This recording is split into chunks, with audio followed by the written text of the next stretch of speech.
Hvað segir, er þið ekki bara kall? Jú, erum við að fara að tala afrekssjóðina? Nei, ég er að djóka. Herru, svo ég allavega kynni þau til að byrja með, þá er það Jörundur Áki Sveinsson. Sko, ég er í brasi hvort ég að segja sviðstjóri knattspyrnusviðs KSÍ. Það er fínt? Ok, þá ætla ég ekki að lesa hitt. Og við erum með Véstein Hafsteinsson, afreksstjóra ISÍ, Sólveig Jónsdóttir, framkvæmdastjóra Fimleikasambandsins og Hafrún Kristjáns dóttir sálfræðingur, prófessor og deildarforseti íþróttafræðideildar. Hún er með stærsta titilinn. Herðu, hvað svona getum við lært af deginum? Ef að Vésteinn, við byrjum á þér. Hann er með mikið glós sem sé ég. Já, ég vil nú bara þakka fyrir þessa fyrirlesta, þetta var bara frábært. Ef ég dreg aðeins saman, þá fannst mér Kati koma inn á foreldra og þjálfara að það væri eiginlega vandamálið eða áskoruninnar í Kanada. Daði talaði mikið gleði og félagsskap og strákarnir voru að spila fótbolta saman og eru síðan flestir atvinnumenn. Og Kristján var að tala sko hraðan í þjóðfélaginu og stressið og meira og meira og meira og meira. Og það þyrfti ekkert meira og meira og meira og meira af því að krakkarnir þyrfti ekkert að vera inn á landsliðum fyrir 21 árs, mjög áhugavert. Perla, hún var nú eiginlega að segja mína sögu bara eins og á Sölvfossi. Það var svona mjög svip og ég er alveg upp. Fannst það bara frábært. Og svo Karsten líka með þetta long term og hugsa persónu á bakvið íþróttamann eða konuna. Þetta er svona það sem ég tek út úr þessu og við bara vitni vinn minn Þóri Hergjesson og að tala gildi.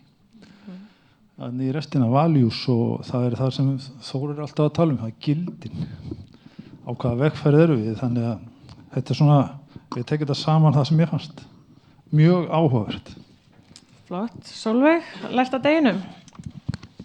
Hvað sér þið? Virkar hann ekki? Jú, heyri ég mér það? Já. Svona, hvað getum við lært af deginum? Hvað tekur þú út úr þessu? Ég tek út úr því að við ættum að gera miklu meira af þessu. Að hittast og tala og kasta á milli hugmyndum og þekkingunum sem við erum búin að sanga að okkur út af því að mér finnst vera svo mikil hvað heitir svona það er svo geggjað hvað við búum í litlu samfélagi þar sem að við einhvern veginn hefum ástríðuna með okkur í íþróttunum sem við erum að sinna að við getum lært svo mikið af svona dögum og spjalla svo saman í hádegismatnum og kynnst aðeins betur og þannig að allt það finnst mér alveg frábært og að hlusta á þetta fagfólk tala, það fékk mig eiginlega til þess að hugsa hvað ég þarf að læra meira. Þannig að ég er bara spennt að kafa aðeins í allt það sem þau voru að segja okkur frá. Jöri?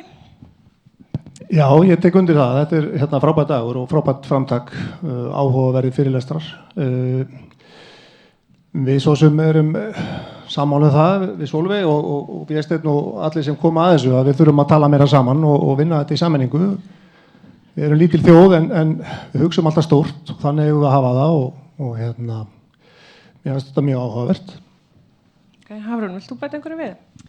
Já, kannski að þegar ég var að hlusta á þessa fyrirlestra þá fannst mér skína í gegn að við erum að gera margt ótrúlega vel.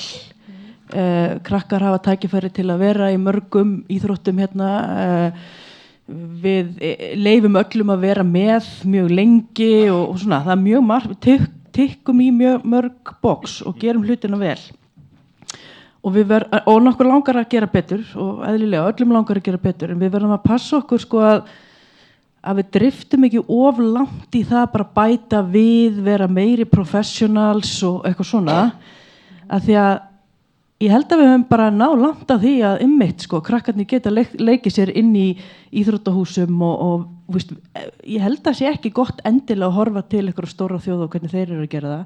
Heldur gerum bara meira af því sem við gerum vel án þess að kæfa krakkarna í skipulögðu starfi. Já. En ef við myndum skoða svona kannski hvað við getum bætt, er eitthvað svona sérstakt sem að ykkur dettur í hug með það ef að bara Vésteinn, byrjum á þér. Já, þetta er náttúrulega, við vitnum í stóru þjóðurnar, ég er búin að vera að tala um þetta síðan ég kom inn heim að við ættum ekki að gera þetta betur en flest allar þjóðir, eins og við erum nýtískulegt fjölmenninga þjóðfélag og erum fá, bara flott þjóðfélag og ég er alveg sammála Hafrún í því að við getum gert þetta eiginlega best í heimi og mér finnst það fyrst og bara vera menntun á þjálfurum, þannig að þegar maður fer á þjálfaranámskeið þá lærir maður ekki bara íþróttagreinina og kannski einhverja líkamlega þjálfun, en þess að þjálfun gengur út á félagslegt umhverfi og andlega heilsu og það eru aðal áskorunar og síðan bara krakkinn fái og úlingurinn fái að taka sína ákvörðun það þegar þar að kemur hvort þau verið afreksfólk eða ekki og að við séum þá með góða þjálfaramenntun þvert og allar íþróttagreinar og líka þjálfara leiðtogamenntun og síðan alveg endalausa foreldrafræðslu. Vegna þess að það sem Katí var að segja, hún bara vitni í því að foreldrarnir eru bara að gera það besta fyrir sína krakka, en þau eru bara ekki með kunnu þá. Þannig að mér finnst bara foreldrafræðsla og þjálfaramenntun vera einhvern veginn gegnum gangandi í þessu öllu saman. Við þurfum bara að verða betri í því að gera þetta og horfa inn á við að við erum að gera mjög góða hluti hér á Íslandi og kannski þá bara alveg í topp í heiminum, en allt sem gott hægt að bæta og við þurfum að ganga út frá rannsóknum hvernig á að vinna með krakka og úlinga og það sama þróun hér og í nágrannalöndunum að það andleg vanheilsa úlinga sem mikið vandamál í dag og við þurfum þá að hlusta á sérfræðingana og reyna að breyta og bæta. Einhverju fleira bæta við? Já, ekki alltaf sama röðu? Jú, ef við getum gert það, svona. Nei. Þetta ótrúlega sammálaðir við sinn. Bara menntun, hvert sem að hún snýr að ef við hugsum íþróttamannin í miðjunni, allan hringinn í kringum hann, að menntun lykillinn að öllu sem að við eigum að vera að gera allan daginn og nýta rannsóknirnar. Því ég velti stundum fyrir mér að af hverju kemst svo lína seinna niður á gólfið, veit ég, og hún lengur í fræðarsamfélaginu. Þannig að svona dagar og það sem er opið fyrir alla og við getum sótt okkur þess að fræðslu sjálf, það líka alveg gríðarlega mikilvægt fyrir það að geta svo farið inn á æfingu sem þjálfari. Og svo langar mér bara svona rétt að þess að pæli þegar við erum að pæli að gera betur, að hvað árangur, hvað betra? Það að einstaklingurinn verði til lífstíðar partur af íþróttum? Það að hann verði mannauður fyrir íþróttahreyfinguna? Eða það gullverðlaun? Spyrjum okkur svolítið, hvað árangur í íþróttum? Það að tilheyra og líða vel og vera komin í hina fjölskylduna sína? Bara svona pæling. Jöri, viltu segja eitthvað? Já, ég fannst áhugavert að vera að tala að leyfa krökkunum að vera krakkar sem lengst, stunda sem flestar íþróttir. Mér fannst þessi saga hennar Perlu alveg fáránlega athyglisverð og ég ætla að bjóða hún á landsliðsæfingu í næstu viku. Að byrja í U15, sjá hvort þetta verði ekki eitthvað. En ég öfunda Arnar landsliðsþjálfara að vera með svona hugafar inn í sínum hóp því að þetta einstakt og þessi saga alveg geggjuð. Við náttúrulega hjá knattspyrnunni erum náttúrulega eins og kannski sást áðan ansi mikið í sviðsljósunum með alls konar hluti og eitt af því sem við erum að glíma við náttúrulega utanaðkomandi pressa. Við erum með líf og frama þessara krakka í höndunum þegar við veljum þau ekki í landslið eða veljum þau í landslið. Þannig að það mikil pressa þar. FIFA og UEFA, en þó aðalega FIFA að pressa á okkur að hefja fyrr sérhæfingu. Við erum ekki sammála því og við þurfum að standa í lappirnar og erum að gera það að við búum hér í ákveðnum kúltúr á Íslandi þar sem að samfélagið svolítið samtaka í því að við eigum að geta stunda fleiri en eina íþróttagrein og haft gaman að hlutunum en eins og Karsten sagði áðan, það engin sérstakur aldur sem akkurat málið sem við eigum að byrja að sérhæfa. Þannig að mér finnst það að vera mikilvægt að við séum að horfa á fjölbreytileikan og mér minnist þetta, ég þjálfaði fyrir allt á mörgum árum, 25 held ég að sé, þegar Þóra B. Helgadóttir var landsliðsmarkvörður, A-landsliðskvenna og fór svo út með U20 ára landsliði í handbolta til Kína á heimsmeistaramóti á miðju keppnistímabili. Og þegar ég fekk þessa spurningu frá landsliðsþjálfari í handbolta hvort það veri lagi að hún færi með á móti og ég sagði bara ekkert mál. Það voru ekki allir sammála því í klúbbnum sem ég var að þjálfa þá, Breiðablik. En svona var þetta þá og ég vona það að þessi hugsun sé ennþá því við eigum að geta að leyft krökkum að þróa sig í fjölbreytileika. að skila sér? Ég var einmitt með Þór í þessari ferð. Tjúið gömul Það eru akkurat 25 ár síðan. Og ég held að hún hafi orðið betri markmaður af því hún var í handbolta og betri handbolta af því hún var í fótbolta. Þetta vinnur held ég svolítið saman. Það hellinga hlutum sem við getum bætt og sama hvað við vinnum vel, að við getum alltaf bætt eitthvað, þannig þetta bara.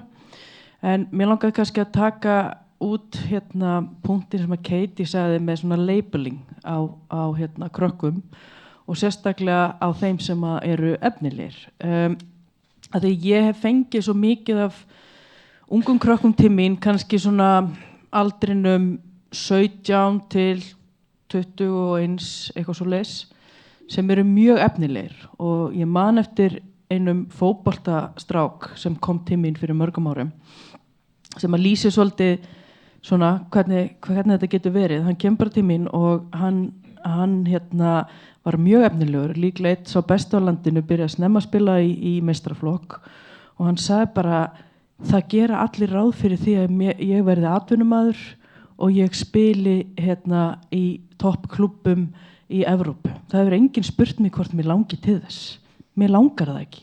Mér langar bara að vera í mínum klúbbi. Og hann bara bugaðist algjörlega undan þessari í rauninni pressu sem var sett á hann bara af góðum hug í rauninni. Og það eru mjög margir svona krakkar þau sem eru bara efnileg og góð. Það gert ráð fyrir því að þau fara eitthvað langt og það sagt og klappa á bakið að þeim og eitthvað svona. En það er rosa fáir sem spurja, langar þig þetta? Og þau hafa kannski ekki endilega svarið 15 ára eða 16 ára. Og það er líka hinir sem voru mjög efnilegir og fóru jafnvel út 16 ára, 17 ára, eitthvað.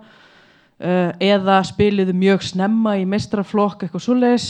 Og svo gengur ekki alveg sem skildi, koma heim eða ná ekki inn í A-landslið þótt að hafa byrjað í meistaraflokksleik 16 ára eða eitthvað svoleiðis og þau upplifa sig sem failures. Og við verðum aðeins að vanda okkur hvernig við tölum við þessa krakka þótt þetta sé á góðum hug að hugsa hvaða pressu erum við að setja á þessa krakka með því að hrósa þeim, þetta er lægilega hrósa þeim, ég vonið fatti hvað ég er að fara. Ekki gera ráð fyrir þau vilja endilega vera afreksmaður í íþróttum, því það er ekki fyrir alla. Þannig að þetta er svona einn punktur af kannski mörgum. Sólveig? Jú, mér fannst líka mjög áhugavert með Daði, með punktan sem hann er búin að spurja krakkana í MK. Og þau eru að lýsa svona ákveðinu vanlíðan, finnst þetta ekki skemmtilegt, muni ekki eftir punktunum. Svo stóðu neðist bara, þau myndu aldrei segja þjálfarunum frá því. Og svo sagði hann að því að þjálfarinn er með ferilinn í höndunum. Og mér finnst þetta líka vera svona, bara þjálfaði sjálf og því kannski mörg sem hafi verið að þjálfa, gerir maður sér kannski algjörlega grein fyrir því að iðkandi mann sé í svona tilfinningum og myndi aldrei segja manni hvernig hlutinir eru. Og svo á sama tíma velti ég líka fyrir mér völdunum sem að þjálfarinn þá í rauninni hefur.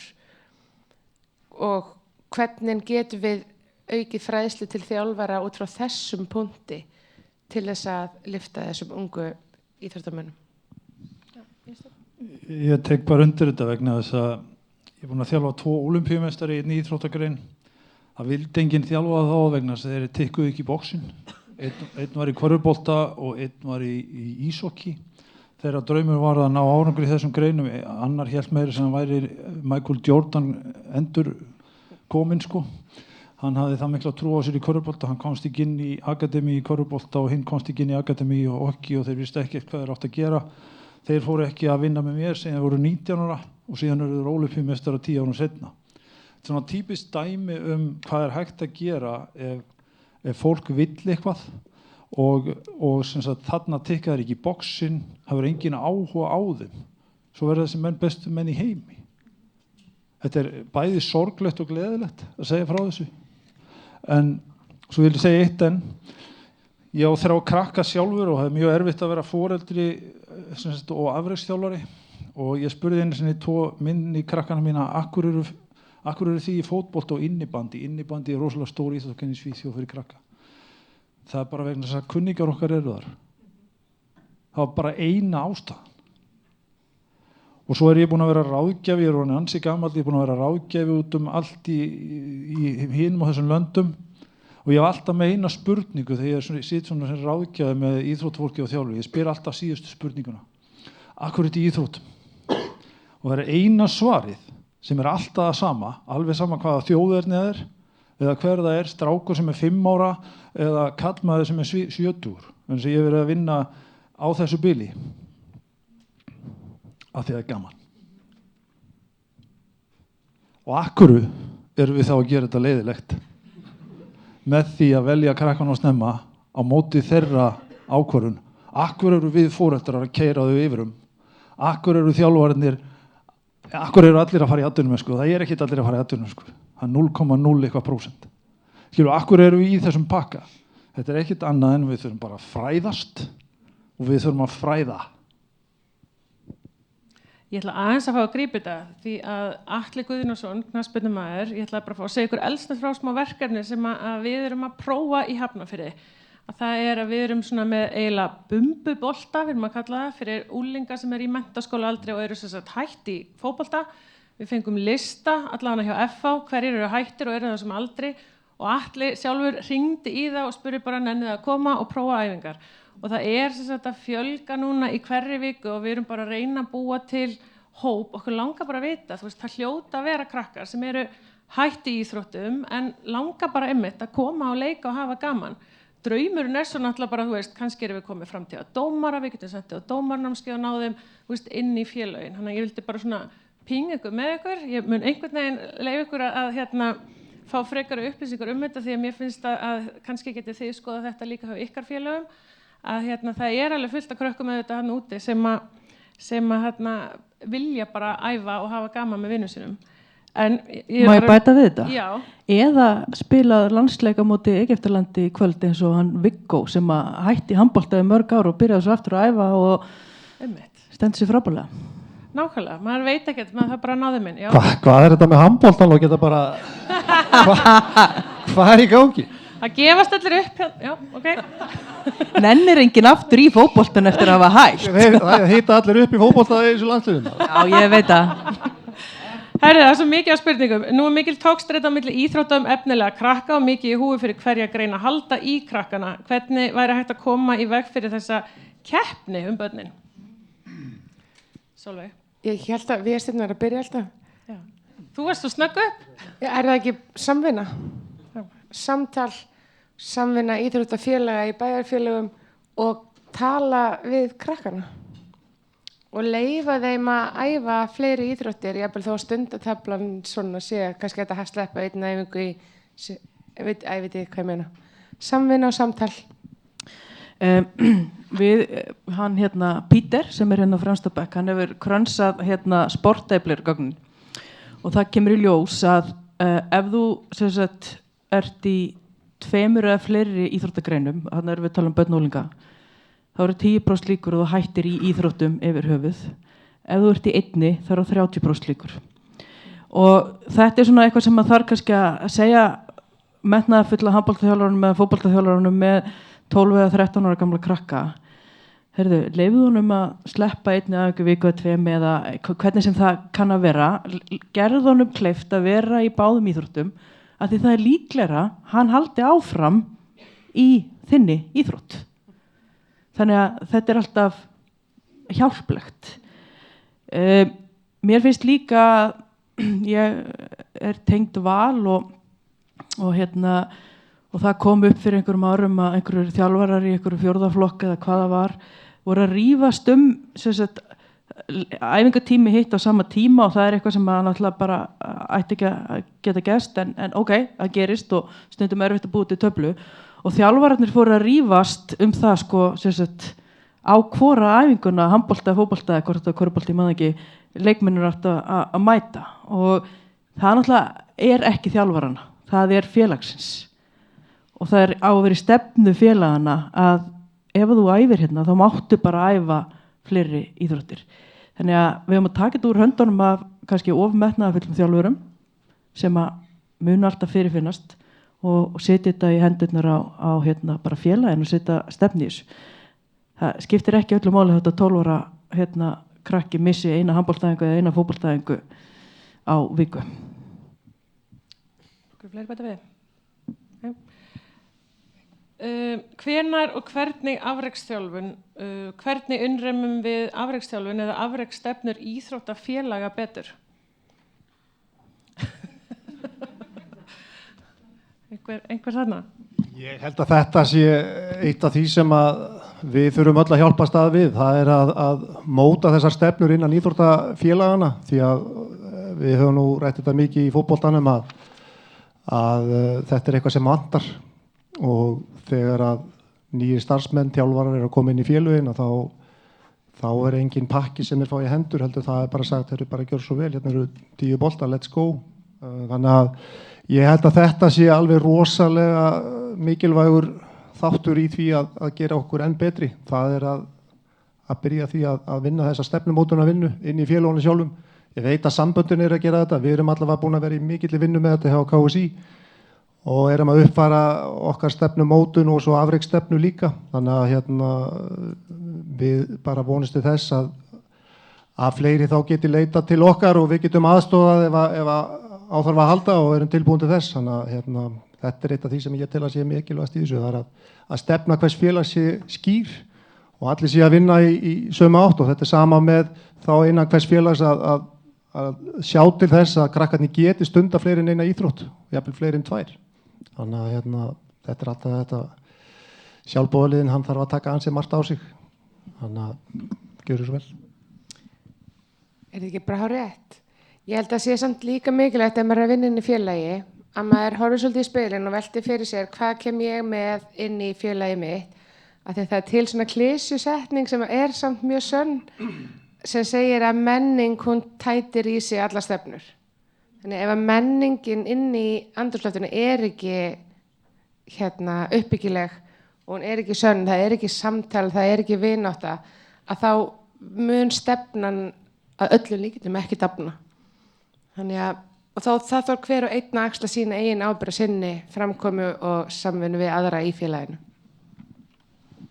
Já, ég er nú sammála öllu en það til dæmis eitt að oft hefur verið að tala um afreksstefnu og þá er svona næsta, já við höfum afreksæfingar og við vitum og það kom hérna fram að við erum bara mjög lélegir í átt okkur á því hverjir verða framúrskarandi. Við getum ekkert séð það 15 ára. Það er kannski svona 1 og 1 sem er augljóst að gæti orðið það en við erum léleg. Þannig að allavega fram að kannski 16 ára aldri að þá séu þess að afreksæfingar fyrir þá sem að hafa áhuga og eru duglegir. Allavega ef þetta eru svona einstaklingsmiðaðar æfingar að sá sem að er bara ofboðslega áhugasamur, hann má líka mæta. Ekki bara þeir bestu. Því annars erum við þá aftur í þessu labeling þú veist, það ætti að geta nýst sem flestum. Svo á einhverjum tímabúndu þetta breytist þetta og það er nú oft þegar það kemur upp í meistaraflokk en það er, eða annar flokk kannski, en það er misjafnt eftir íþróttagreinum. Já, finnst þér? Mér finnst að vera skipulag af fólki sem kann sem sagt hvernig á að gera þetta og það var það sem ég sagði áðan í sambandi við menntun þjálfara og menntun stjórnenda í félögun og að það væri eitthvað svona samrænd stefna í félögum á Íslandi sem væri til fyrirmyndar sem myndi leggja aðal áherslu á félagslega og andlega heilsu ungmenna og síðan kemur árangurinn bara að sjálfu sér og hann kemur bara þegar það kemur hvort sem viðkomandi verður íþróttamaður eða kona dómari, leiðtogi eða bara góð manneskja. Þannig að þá erum við bara að vinna með lýðheilsu og almenningsíþróttir líka á sama tíma og við erum að vinna með afrekið. Og þetta er ekkert annað en að við viljum að kennararnir í skólanum séu kennarar. Af því að þeir menntaði kennarar og vita hvernig við að kenna börnunum okkar.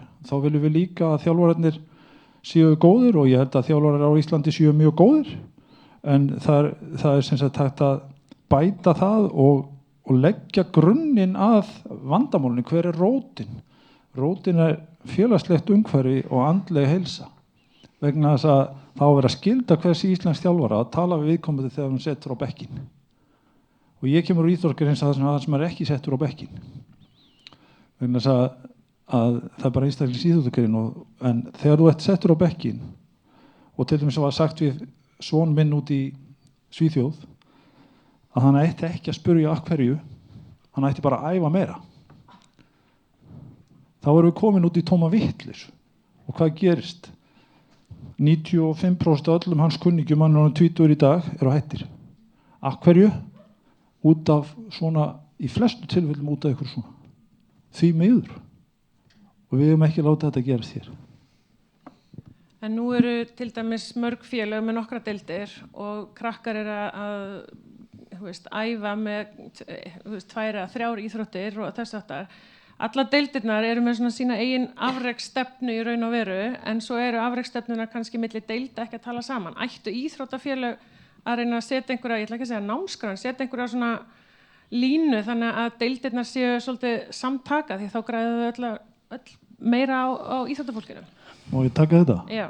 Já, vegna þess að ef þú ert með íþróttafélag sem er með kannski 7 deildir eða 10 deildir, hugsið ykkur hvað svona ofboðsleg þekking er í hverju deild og líka í félaginu. Og það er kannski ykkur þrælmenntaður maður í líkamlegri þjálfun og annar í ykkur andlegri, hann er kannski bara að vinna fyrir eina deild. Auðvitað er þetta misjafnt eftir félagum hvernig þetta er. En mér finnst þetta að vera, það er líka að spara fullt af fjármagni hana. Það er þetta að vera, ég er að koma úr sveitarfélagi út í Svíþjóð sem er rosalega gott í þessu. Og þar voru til dæmis mánaðarlegu fundir á svæðinu, þar sem voru einmitt 7 íþróttagreinar í sambandi við það að bera virðingu fyrir hvort öðru og vinna saman. Og við gerðum það og það kom alveg hrikalega flott út. Þannig að mér finnst að það er hægt að hagræða í rekstrið, það er hægt að hafa meira gaman af þessu, það er hægt að skilja hvor aðra betur frá íþrótt til íþróttar, bera virðingu fyrir hvort öðru og ná alveg dúndur árangri. Ég hef alveg ofboðslega trú á þessari nálgun. Mér vil kannski bæta við þetta því að ég þekki það líka vel að stýra íþróttafélagi og þetta eru sjálfboðaliðar og mjög oft kemur svona hugmyndir einhvers konar afreksvæðingu eða afreksstefnu eða eitthvað að fá fólki sem er í stjórnum íþróttafélagana sem er fólk sem hefur ekki sérþekkingu á efninu en vill gera vel og það svona og já, er líka það er líka að reka þetta kostar ógeðslega mikið og afreksvæðingin er kannski hugsuð þá getið selt fleiri leikmenn, það er auðveldara að reka það er alls konar svona faktorar sem koma inn í þetta og það er fólkið sem stýrir félagunum, það eru sjálfboðaliðar sem að rosa duglegt fólk og hversu mikið getum við ætlast til af þeim og það er það fólk sem ræður þjálfaran í vinnu og rekur þá. Þannig að þetta er líka pínu flókið út af þessu. Sjálfsögðu. Við vorum með, í nóvember síðastliðnum, þá fórum við að stað með svona vinnustofu, 2 daga vinnustofu með FIFA, varðandi hvernig við myndum auka faglegheit inn í félagunum innan KSÍ. Þar var einmitt verið að tala um þetta sem Hafrún er að nefna að sjálfboðaliðin er ofta að taka risastórar ákvarðanir, sjálfboðalið sem oft er kosin til 1 árs. Það er engin svona framtíðarsýn. Gefst kannski upp eftir 6 mánuði og hugsa bara þá ég nenni sig ekki, ég hætti bara eftir 6 mánuði. Skiljið hvað að fara. Þannig að þarna vorum við að reyna að fá fólk til að hugsa þetta þannig að það er starfsfólk innan félagana, það eru núna eins og í fótboltanum, það er að aukast starfsheiti sem kallast yfirmaður knattspyrnumála sem á að vera að horfa til lengri tíma heldur ekki bara úrslit leiks á laugardegi og svo ekkert meir en það. Þannig að þetta var frábærlega vel heppnað, veit ekki hvort að þetta ágætta fólk sem þarna satt takit allt saman með sér og hvort að þetta verði breyting til batnar en við erum þó allavega að reyna og þetta vonandi skila sér til framtíðar. Þannig að ég er sammála því að þetta er nákvæmlega málið að það er því miður oft á tíðum þannig að foreldrar koma inn og ætla sér að breyta öllu og taka stórar ákvarðanir sem að oft á tíðum skila ansi litlu. Herðu, landsbyggðin. Hvernig er hægt að styðja betur við efnilegt íþróttafólk á landsbyggðinni sem hefur ekki tækifæri í heimabyggðinni og svona íþróttastarf á minni svæðum? yfir til þín visið. Já, þetta sko, það er náttúrulega komin í þessi nýja svæðaskiptingu, það gengur út á það að íþrótta héröðin sem hafa kannski að mörguleiti verið í vissri tilvistakreppu út af bara þróun þjóðfélagsins. Það eru flesti komin hérna á höfuðborgarsvæðið og mjög litli staðir út á landi. Þá gengur það út á að mennta þjálfar út á landi, verið í tengingu við krakka, foreldra og gera nákvæmlega sama og gert á höfuðborgarsvæðinu í tengingu við þessi svæði. Síðan ég inn á því að krakkarnir fá að vera heima í heimahéraði eins lengi og hægt vegna þess að það er búið að gera rannsóknir á því að þau vilja það og það kom líka fram hérna áðan.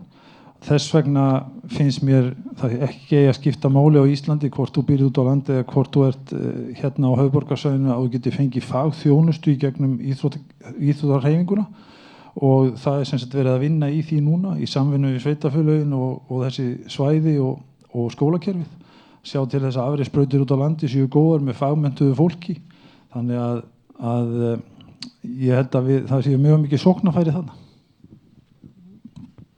Já, ég sammála því. Ég held að við séum með hérna sæðistöðar í íþróttahéraðana sem svona mesta sóknarfæri sem maður hefur séð í langan tíma til þess að tryggja það að börn alls staðar á landinu hafi tækifæri á að fá sömu þjónustu.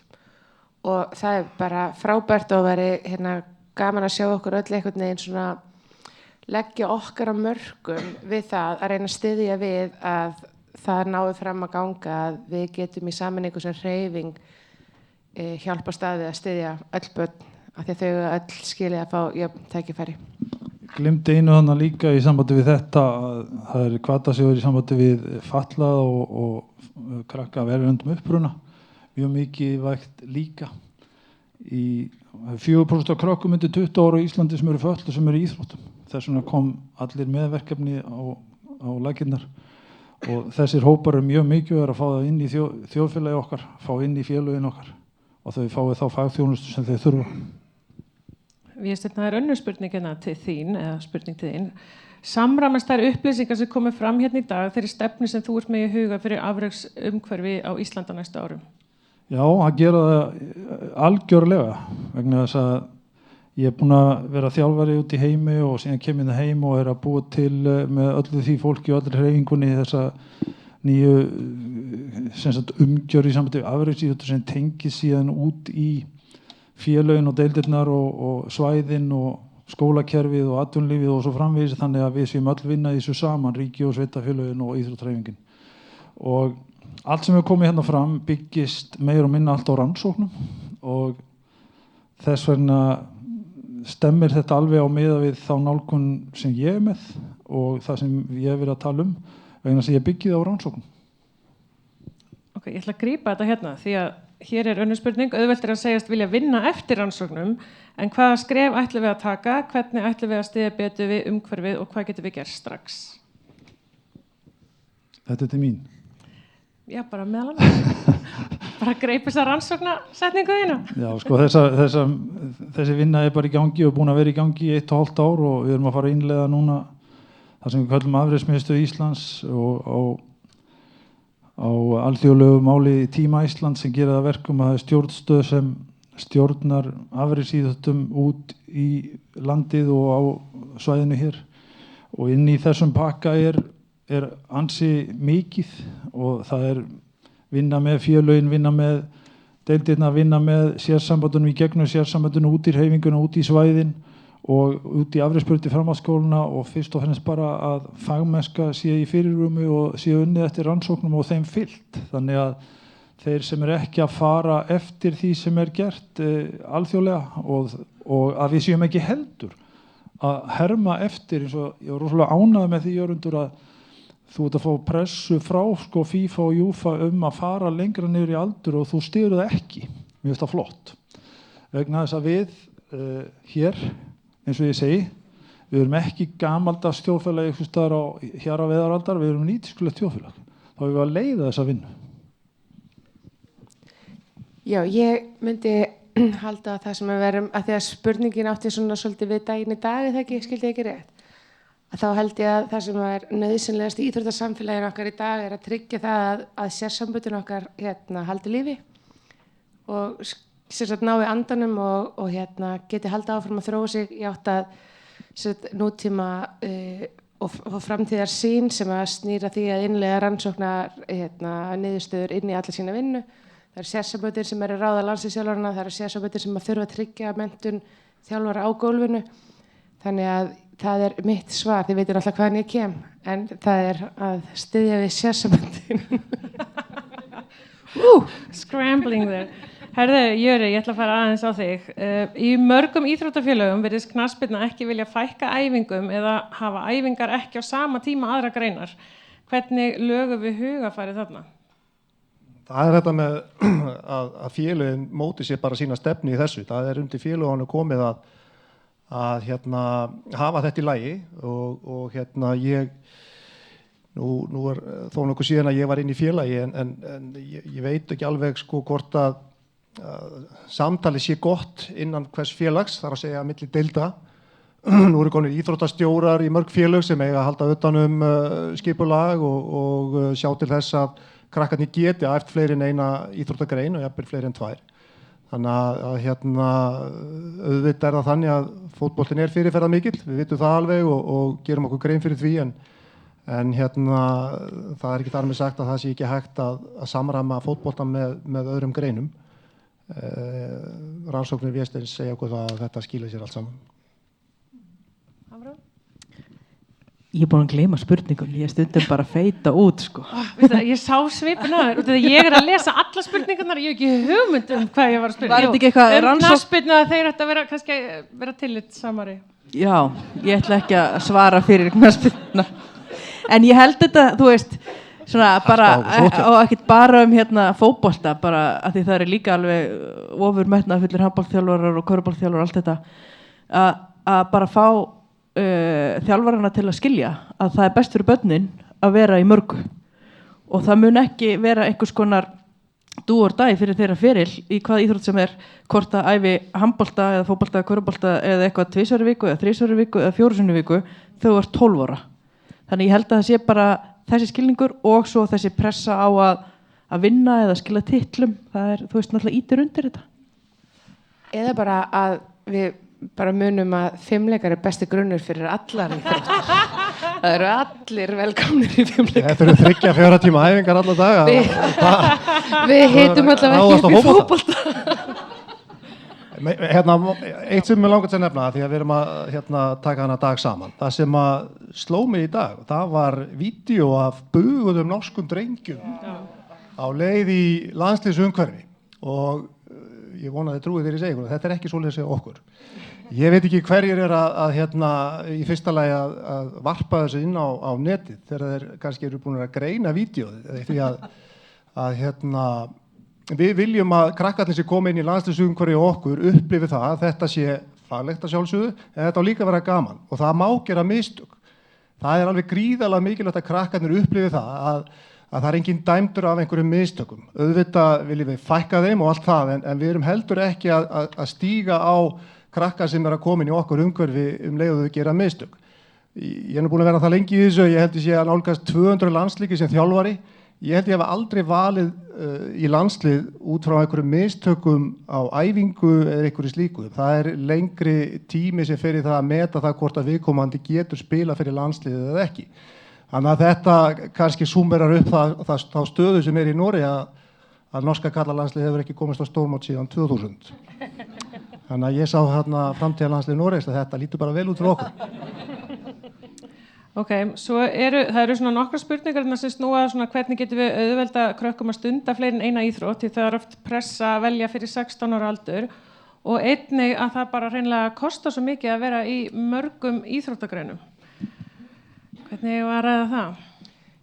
Sko, mér finnst vel aðeins búin að ræða hana með mörgu íþróttirnar en ég er svolítið hissa bara að það hef ekki komið upp einhvern veginn fyrir í dag hvað það kostar mikið að æfa 5-leikar eru dýrastir. Hvað sagðirðu? 5-leikar eru dýrastir. Herðu, ég gerði könnun og þegar þú tekur allt með í pakkan þá var fótboltinn dýrastur. Nei, en þetta er orðið rosalega dýrt. Það eru náttúrulega hvaða peningar og mismunandi eftir sveitafélögum og það sem sagt lykil orðið mitt í þessu. Ég held að íþróttahreyfingin þurfi að efla samstarf sitt með leiðtogum íþróttahreyfingarinnar við sveitafélögin og fara að læra þess af menningunni og tónlistinu og þar út af því að það mikið af peningum sem að flæði gegnum eins og til dæmis einhverjir tónlistakennarar og svoleiðis sem að við ættum að sameinast og nota aflið í að vera með sömu rödd og reyna að herja á að einhverju þjálfarar til dæmis gæti verið greiddir af sveitafélögunum og þannig myndum við lækka kostnaðinn og fara svo að ég sem að fara bara í pólitík, þetta ekki eitthvað svona pólitík? Bara hissa og sért ekki byrjað, sko. Rauði jakkin einhver svona indikator. Þetta minnur ykkur sælaðina. Ég sammála Sólvíu þessu vegna þess að þetta fjármagn sem við erum að reyna að fá inn núna í fjármálaáætlun ríkisstjórnarinnar það fer inn í sérsamböndin og í að vinna þá vinnu sem þarf að gera í sambandi við það.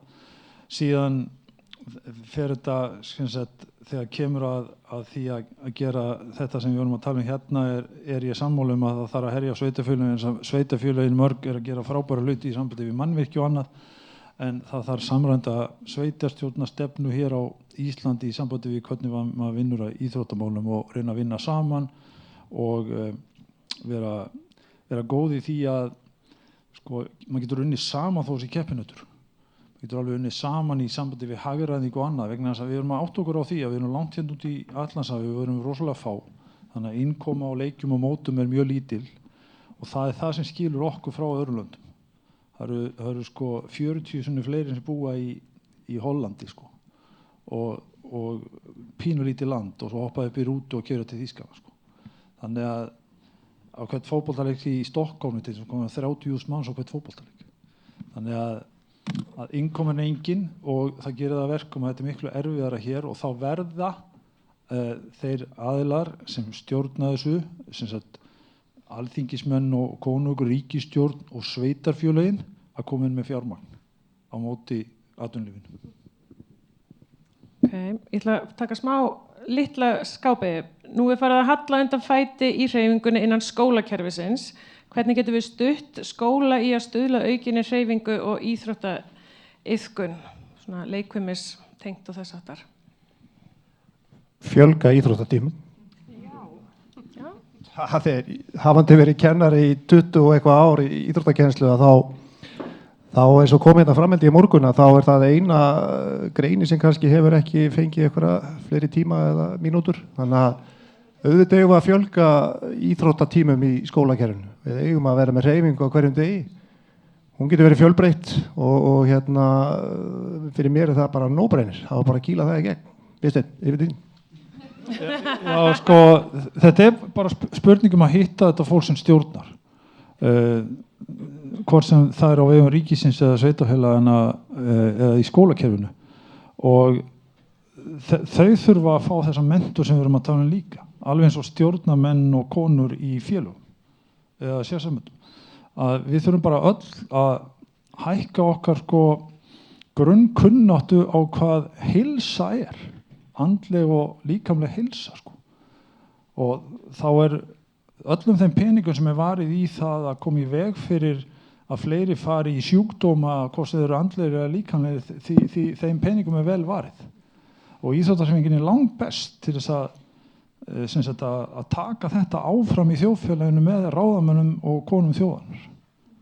Ég er búin að vera dálítið duglegur að tala við þetta fólk undanfarið 1,5 ár og eftir því sem maður talar oftar við þau þetta því meiri skilningur. Þannig að þetta gengur út á það. Ég er sammála að gjöra. Það vera leikfimi tímar. Þetta heita leikfimi tímar. Þetta er líka bara hreyfi þroski og svoleiðis. Þetta er ekki bara íþróttir.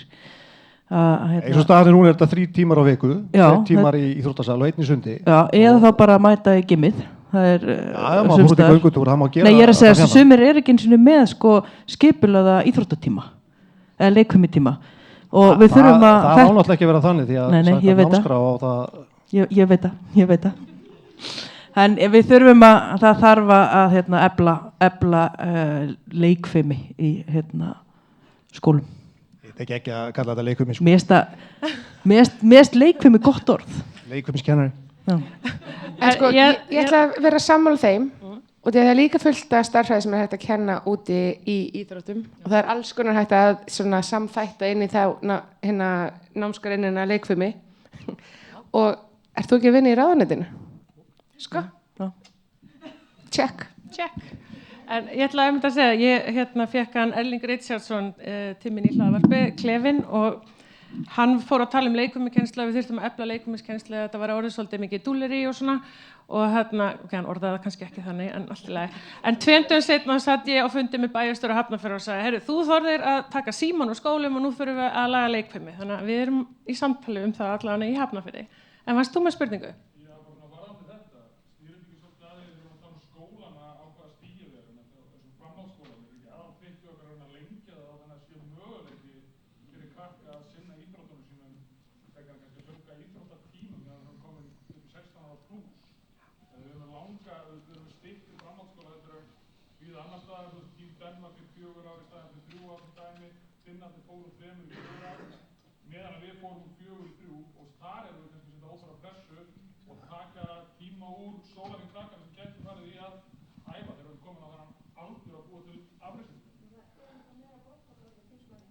Já,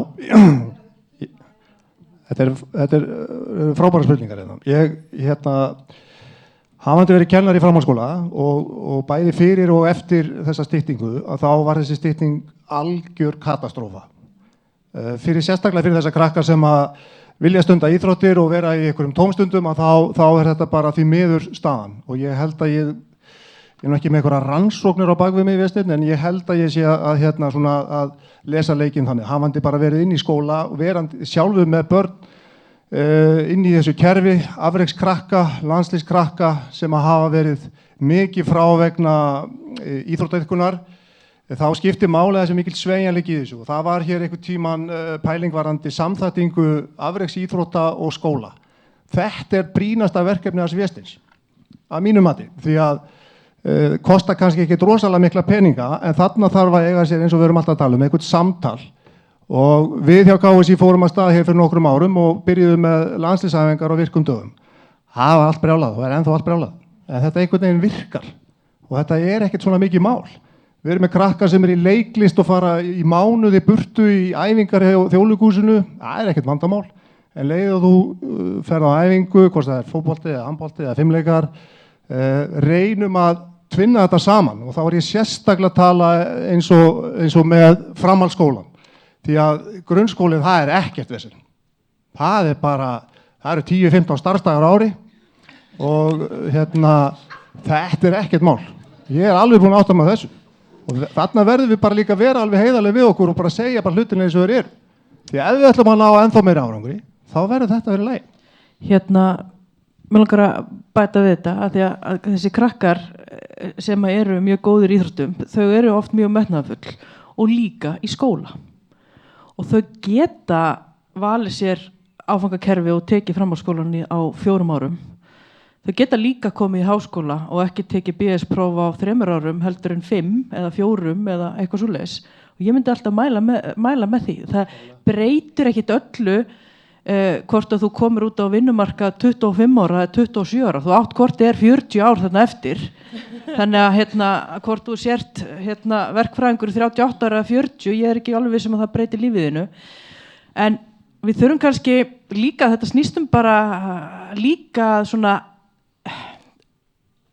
láta þau að slaka á í metnaðargirninni, sko. Þú veist, þú þarft ekki, þetta er ekki allir en þetta eru margir, þú þarft ekki að gera allt á 3 árum og svo háskólanám á 3 árum og eitthvað, bara kenna þeim að þú getur farið, þú getur fengið námsráðgjafana til að raða þessu upp yfir lengri tíma og hvetja þau til þess út frá þeirra bara geðheilsu, ekki bara árangri. Sko, þegar ég flutti til Svíþjóðar, þá skildi ég aldrei eitt í þess að krakkar voru að hætta í íþróttum þegar voru að fara í menntaskóla. Ég áttaði mig ekkert á því. Er þetta einhverju auðmíkjar hérna í Svíþjóð með við Ísland? Ég skildi þetta bara ekki. Og það var út af, ég er búin að átta mig á því þá í gegnum árin og búa þannig 40 ára að það er út af 3 ára námi. Það var 4 ár hér. Þannig ég var alveg ofboðslega sorgmæddur þegar þessu var breytt hér. En þegar þú tekur það á þegar ég var í MH hérna í gamla daga, þá var ég að æfa og svo var ég í skóla. Núna eru krakkar að æfa, þau eru í skóla sem er 1 ári styttri, þau eru að vinna mörg og svo er besti vinur okkar komin borð, sko, nóg að gera. Þannig að stressið á krokkum í dag á meðan þegar ég var á menntaskólaaldri, þú getur ekki borið það saman. Og þetta umhverfi er því miður ekki nógu gott og þá vitnaði bara í Viðar Halldórsson í sambandi við hans rannsóknir á félagslegu umhverfi barna og unglinga á Íslandi, það er bara ekki nógu gott og leiðir þetta bara til andlega vanheilsu út af stressi. Og þetta er ekki gott fyrir íþróttir, þau hafa ekki tíma til þess að nærast, þau hafa ekki tíma til þess að sofa, þau sofa illa, þau sofa lítið, þau hvíla sig aldrei. Hvað leiðir það til?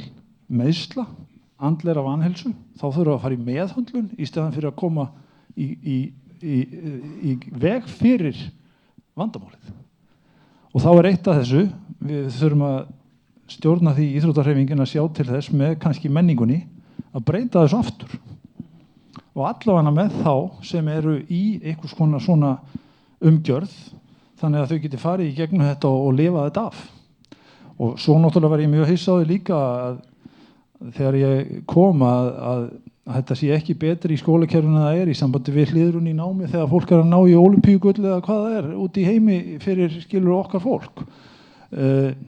Ég þjálfaði ólympíumeistar, hann fór í gegnum nám alþjóðlega markaðsvirði á 10 árum og hann féll aldrei á prófi. Akkur ættu við ekki að geta gert það hér? Jú, samræmt stefna í skólakerfinu, í háskólakerfinu, í framhaldsskólakerfinu, í sambandi við hliðrun í námi fyrir fólk sem er að bera okkar hróður erlendis á stórmótum, hvort sem það er í unglingaflokki eða fullorðinsflokki. Það er bara sjálfsagt mál. Við erum búin að fara inn í háskólana, við erum búin að fara inn í framhaldsskólana, við þurfum að fara oft, við þurfum að fá allum borð, þetta tekur tíma, tekur 10 ár. Já, hvað með það? Þú voru að tala mjög hátt. Hvað heitirðu?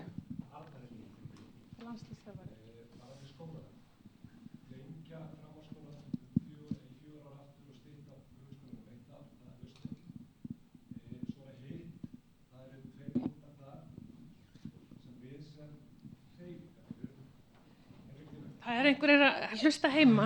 Sorry, ég átti að hlaupa strax. Þetta er miklu betra. Það er svona stutt eftir kosningar. Þá er hugsa ég oft til hreyfingarinnar, íþróttarhreyfingarinnar í heild sinni. Hvað við erum óbúslega slök sem heild, sem eining að þrýsta á einhverja breytingar. Og ég veit að Vésteinn núna hafa bent á áðan en starfsmaður ráðuneytisins, hann á að breyta leikfimitímanum, hann á að breyta skólakerfinu, hann á að safna peningum. Á meðan heyrist ekkert frá okkur sem heild eða sem hreyfing. Við kannski á HSI böblum eitthvað í einu horninu og erum að rífast eitthvað, feimleikasambandið er eitthvað annar staðar, en við sem heild erum bara alveg óbúslega döpur. Á meðan menningin einhvern veginn sem heild nær í 20, 21, 2 miljardar frá ríkjuna meðan við erum að berjast einhvern 1 miljard. Þar megum við gera mikið betur og að því að það eru svo margir áhrifamenn en þá vildi ég koma þessu á framfæri. Hitt er varðandi afrekskrakkana og íþróttinnar. Einhvern veginn getum við líka sem heild gert svo mikið betur í að koma því til þeirra að við þurfum ekki að flýta okkur svona mikið. Að við gerum það, komið þannig frá okkur að það sé eðlilegt að meðan þú ert afreksmaður í íþróttum, þá þurfum ekki að taka framhaldsskólann á 3 árum. Og ég held að út frá þessari ráðstöfnu þá eigum við einhvern veginn að koma okkur saman og að hittast oftar og tala sem ein heild. Annars takk fyrir mjög góðan dag. Þurfum að klappa fyrir þessu.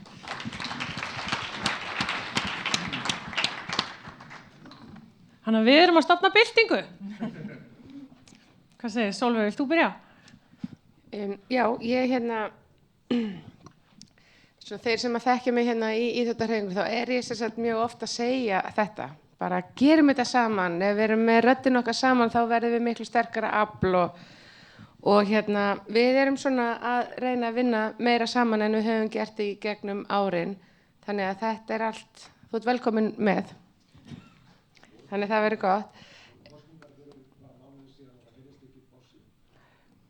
Nei, sko ég bara þannig að þið veitið að ég hérna er ekki að vinna hjá hérna þeir sem stýra, ég vinn ekki hjá ISI, en ég er sammálaðir, við þurfum að gera betur og ef við gerum það sem eining þá verðum við miklu öflugri. Og mér langaði að spyrja þig hvað þér finnst, af því að eins og með að normalisera, ef þú ert afreksmaður í íþróttum og taka menntaskólan á 4 árum, hérna hefur einhverjum tilfinningu fyrir því, gæti það ekki líka verið foreldrafræðsla? Af því ég hef alveg stundum líka upplifað metna foreldra þegar kemur að námi alveg eins og að vera góður í íþróttum. Og kannski er það líka svona fræðsla sem þarf að fara inn á heimilið til þess að styðja betur við krakkana sem er í þessari ákvarðanatöku. Já, ég svara þessu. Hvað finnst þér? Jú, auðvitað er þetta partur af því að við þurfum að eiga þetta samtal við foreldrana líka og ég held í flestum tilfellum séu foreldrar afrekskrakkana okkar mjög meðvituð þetta og séu sömu línu. En heilt yfir, og það er svona að því að það var að vera að benda á Véstein áðan, sko, við, og ég kem aftur að því, við sem heilt getum gert svo mikið betur en við erum að gera sem einstakar sambönd eða þá að benda okkur einstaklinga. Varðandi þetta skólamál, þessi skólamál, ég upplifði bara sjálfur sem þá landsliðsþjálfari kvenna og búin að vera á stórmótu núna í desember í 2 ár að það er gríðarleg pressa á þessum stelpum sem eru í sínu háskólanámi að færa til próf eða að taka próf á sama tíma og þær eru á stórmóti. Og þetta er bara hluti sem að þarf að laga og þarf að breyta, en það er þá viðhorfum líka að það sé eðlilegt að þú sem afreksmaður eða afrekskona sért ekki á sama hraða eða sömu yfirferð og aðrir sem eru ekki afreksmenn. Að við viðurkennum tíman sem fer í það að verða afreksmaður og virðum hann. Annars er ég nú ekki í pallborðinu, ég vildi bara koma þess að. Hérna, ég get aðeins tekið þetta því að ég er nú vinn í háskóla og hérna við íþróttafræðdeildin erum náttúrulega fullt af krökkum, afreksíþróttakrökkum og höfum verið með og það var nú eina ástæðan fyrir því að við byggum til afrekshóp innan íþróttafræðdeildarinnar sem að þú getur bara sótt það að vera í afrekshóp eins og bara sækjum sér úrræði í námi bara eins og verið lesblindur eða eitthvað slíkt sko. Og hérna og það eru svona ákveðnar reglur sem að fylgja og ég meina við viljum samt halda sömu kröfum á þessum krökkum til að þau sé ekki að fá okkar kókópöfs próf og við erum tilbúin að gera mjög margt fyrir þau en við þurfum að vita það í tíma og ég hef svo oft búin að segja við þessa krakka er ekki betra að þú takir bara færri kúrsa og takir þetta bara yfir lengri tíma og ég myndi segja í svona 80-90% tilfella finnst þeim það vond hugmynd sem að mér finnst frábær hugmynd og það er akkurat þetta sem að er að segja að við þurfum að svona segja þeim að ef þú ætlar að vera afreksíþróttum þá tekur þú bara skólan aðeins lengri tíma því að þau vilja einhvern veginn afreka þar líka. Nú er þessar reglur að þú getur sótt sem afreksíþróttamaður sérúrræði námi komið yfir í allan skólan og við höfum lent aðeins í vandræðum með þá við erum að fínpúsa þetta. En það snýst líka að hafa smá fyrirsjáanleika fyrir skólan og ég held að ef við myndum bara tala aðeins betur saman þetta, hvað við þurfum, hvað upplýsingar við þurfum til að geta komist til móts við og hvað skiptir máli fyrir íþróttahreyfinguna. Ég og Addi ætlum allavega að hittast út af þessu, en þú veist, þetta úrræði komið hingað, en ég bara held að íþróttahreyfingin veit ekki almennilega af því og hvað þarf til og við þurfum kannski að gera betur við í HR með það. Ég held að þetta þurfa að fara í framhaldsskólan líka því að það þarf að koma þessum skilningi inn til kennarana því að kennararnir eru yfirleitt mesta hindrun í þessu þegar að krakkarnir eru að fara að keppa með landsliðum eða félagsliðum eða landslýsæfingar eitthvað slíkt þá er það kennararnir sem hafa 0 áhuga á íþróttum sem að hindra þetta. Og þarna þarf að vera svolítið kannski skýrt hvernig verklagi innan hvers skóla. Auðvitað það líka verra að eiga við þetta inn í bekkjakerfi. Fjölbrautaskólarnir eru náttúrulega með kannski meiri sveigjanleika, þannig að kannski það líka fyrir krakka sem að velja sér skóla, að þau velji þá skóla sem með þetta, það eru skóla sem að bjóða upp á afreksbrautir eða hvað þetta nú heitir allt saman, og ef þú ætlar að ná langt sem íþróttamaður eða kona, þá velur þú kannski þann skóla frekar heldur en að fara í bekkjaskóla og svo í góðu samtali við kennara og námsráðgjafa og allt slíkt til þess að þetta gangi upp. Þannig held ég að samtali þurfa að eiga sér stað, þannig að kennararnir eru lykilaðilar í þessu. Það er bara klárt mál. Nú erum við alveg að vera búin, en ég ætla aðeins að grípa hann sem Addi sagði, því að ég fekk stjórnmálaflokkana í hlaðvarpið mitt til þess að ræða íþróttir og sjá svona hvað... Ertu með hlaðvarp? Já, ég er samt bara búin að segja það tvisvar, sko, þetta er klefinn.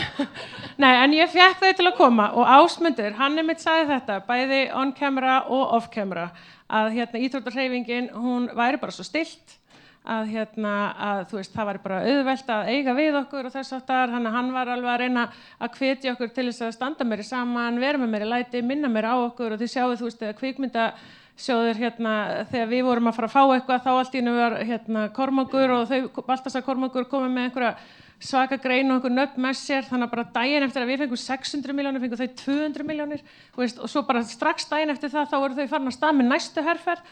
Þannig að við klálega þurfum að vera kannski standa meira saman í þessu, en svo fannst mér líka áhugavert og þegar það komið svo nýjir ráðherrar og það er tilkynnt 3:00, 7:00 er ég búin að tala við næstu því alla ráðherrarna því ég vildi fá að vita hver með íþróttamál og það vissi það enginn, bara enginn. Nema að Ásta Lóa, hún svaraði, já, sæl, ég veit ekki, ég held ég sé með það, ég er ekki viss. Þú veist. Þannig að þetta er staðan. Þannig að ég sagði við hann og ég sendi henni þættina, ég sagði hlusta hann á Ásmundina svo það getur catch up sem fyrst og svo bara býður okkur í kaffi og við í íþróttarhreyfingunni erum alltaf til að setjast niður með þér og fara yfir með þetta. Þannig að nú erum við bara komið nýtt skotmark og nú þurfum við bara öll, ekki býða eftir einhver annar gera, við þurfum bara öll að pinga það. En viljið þið koma með einhver lokaráð eða svona Braveheart ræði í lokin? Nei, en ég ætla samt að segja ykkur, bara svo þið vitið af því, þessir 3 erlendu fyrirlesarar, ef þið viljið læra meira af þeim, þá erum við að taka upp podcast við þau öll núna. Jesus. Nei, ekki Silju, hún kemur one day, íþróttara power og þetta mun koma út á svona næstu 3-4 vikum, 1 í 1 held ég. Þannig að ef þið viljið hlusta meira á þau, þá getið þið hlustað á þau þar. Já, mig langaði kannski bara svona rétt að enda á því að segja bara við byggjum framtíðina á þeim upplýsingum sem við lærum úr fortíðinni og við getum öll lært hvert af öðru og við þurfum að gera mistök til þess að læra, það sýnir allavega við verum að reyna og þannig getum við líka lært hvert af öðru og ég held að við ættum kannski bara öll að hafa í huga að lokamarkmiðið er að mínum að nú segja að skila betra samfélagi, skila betra fólki út í samfélagi. Af því að þeir sem eru í íþróttum þeir verður svo geggjað fólk. Þannig það er bara svona mitt. Takk. Ég vil að sammála þessum orðum. Ég vil að sammála ég ætla að segja að við erum alveg gott fólk, góða Íslendinga. Bónusin er síðan að við náum í ykkur gull á alþjóðlegum mótum, það er bara flott. En svo erum við bara eins og normennir er að tala að vera með eins marga eins lengi og hægt er og í góðu umhverfi. Svo vil ég bara þakka fyrir mig hérna og fyrir frábæran dag hérna. Já, ég er þeirra skoðunar að við erum frábær. Við erum bara frábær í svo mörgu og að því að ég er nú hérna fyrir hönd knattspyrnuhreyfingarinnar þá höfum við náttúrulega verið leiðandi í mörgu og viljum náttúrulega að það sé náttúrulega horft til fótboltan sem svona, já, ég ætla ekki, já, ok. Komdu með það. Bara við erum bara hugsum stórt og viljum vel og erum að vanda okkur og erum fagleg og árangur getur verið metin í alls konar, það er í medaljum og svo bara að búa til góða einstaklinga og allt það. Það er líka ótrúlega gaman í hinnu alþjóðlega samfélagi hvað hort til okkar. Að við skulum vera hér, við erum með strákana á HM núna í handboltanum, stelpurnar voru í desember, kvennalandsliði í sumar, fimmleikarnir voru í haust með frábært mót og svo framvegis og framvegis. Þannig að við hljótum að vera að gera margt gott. En við getum alltaf gert betur og það er það sem við eigum alltaf. Við höfum alltaf að vera að ýta í okkur og reyna að pússa þetta aðeins lengra og gera betur í öllu því sem við erum að gera og vera faglegri. Þannig að mér finnst við bara vera að gera ótrúlega marga góða hluti. Það er rétt sem Arnar nefnir að við þurfum að vera miklu grimmari og er ég skaut hérna á kennaran á hann. Ég veit ekki hvað, það verður ábygglega allt vitlaust núna. En það er bara partur af þessu. Við þurfum að vera svolítið kokki og vera góð með okkur því að við erum ansi góð í mjög mörgum. Takk fyrir mig, vel gert. Já, takk fyrir í dag.